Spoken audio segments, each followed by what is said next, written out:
জাকসু নির্বাচনের ভোট গ্রহণ এখনো চলছে, নিয়ে বিস্তারিত জানবো। যোগ দিচ্ছেন সহকর্মী মাহফুজা রহমান মিলন। মিলন, এখন পর্যন্ত কতটি হলের ভোট গণনা শেষ হয়েছে, আর মূল কেন্দ্রীয় ছাত্র সংসদের ভোট গণনা কখন শুরু হতে পারে? দেখুন, আমাদের সবশেষ তথ্য মতে যেটি আমরা পেয়েছি সেটি হচ্ছে যে এখন পর্যন্ত 18টি হল সংসদের ভোট গণনা শেষ হয়েছে এবং আর মাত্র 3টি বাকি।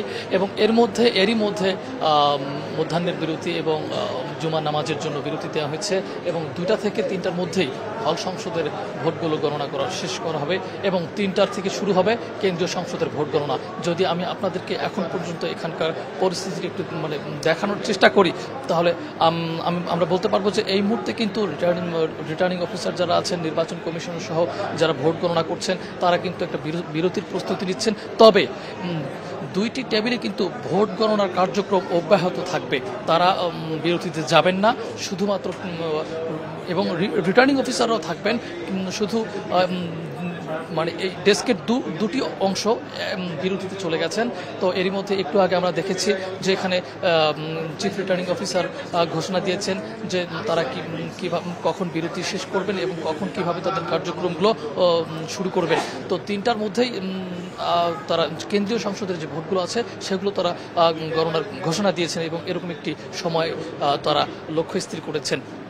তো এরই মধ্যে আমি আরও 2-1টি তথ্য জানিয়ে দিই। সেটি হচ্ছে যে জুমার নামাজের পর যিনি মারা গেছেন চারুকলা বিভাগের শিক্ষক জান্নাতুল ফেরদৌস, এবং তিনি জাকসুর তিনি পোলিং অফিসার ছিলেন। তিনি আজকে কর্মরত অবস্থায় এখানে দায়িত্ব পালন করা অবস্থায় হঠাৎ করে অসুস্থ হয়ে মারা যান এবং তাকে পরবর্তীতে চিকিৎসকরা তাকে হার্ট অ্যাটাক জনিত কারণে মৃত্যু হিসেবে ঘোষণা করেন এবং তার মরদেহ এই মুহূর্তে বিশ্ববিদ্যালয়ে এসেছে। জুমা নামাজের পরপরই তার জানাজা সম্পন্ন হবে। তো এর পাশাপাশি আমি যদি আপনাদেরকে আরও বলি যে এর মধ্যে কিন্তু আমরা আবার নির্বাচন কর্মকর্তাদের সঙ্গে কথা বলেছি, 2-1জনের সঙ্গে। তারা বলছেন যে তারা যেভাবে ভোট গণনা করছেন তাতে তারা একটি সুষ্ঠু প্রক্রিয়া তারা চলমান রেখেছেন বলে তারা দাবি করছেন। তারা বলছেন যে যেহেতু একটা অভিযোগ এসেছিল যে ভোট কারচুপির একটা অভিযোগ তুলেছিল ছাত্রদল, বিশেষ করে যন্ত্রের মাধ্যমে, যে যন্ত্রগুলো তারা বলেছিল যে যন্ত্রগুলো জামায়াতে ইসলামের কোনো কর্মীর কোম্পানি থেকে কেনা, তারা এরকম একটি অভিযোগ তুলেছিল। তো তাদের অভিযোগের প্রেক্ষিতেই কর্তৃপক্ষ কিন্তু এখানে হাতে গোনার সিদ্ধান্ত নিয়েছে ভোটগুলো।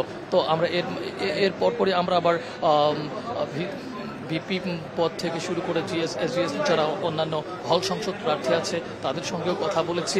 তারা কিন্তু এখন পর্যন্ত বলছে যে না, প্রক্রিয়াটি ঠিক আছে, যদিও ম্যানুয়াল, এখানে সময় লাগছে। তো তারা বলছে যে সময় লাগলেও প্রক্রিয়াটি, যেহেতু এখানে একটি জবাবদিহিতার ব্যাপার আছে এবং স্ক্রিনে বড় পর্দায় সবাই এই জিনিসটি দেখতে পাচ্ছে যে এখানে কতটা স্বচ্ছভাবে এখানে কাজগুলো হচ্ছে এবং মিডিয়ার সামনে। ভোট গণনা শেষ হয়নি, ফলাফল আসতে সন্ধ্যা হয়ে যেতে পারে, সেই খবর জানাচ্ছিলেন আমাদের সহকর্মী মাহফুজা রহমান মিলন।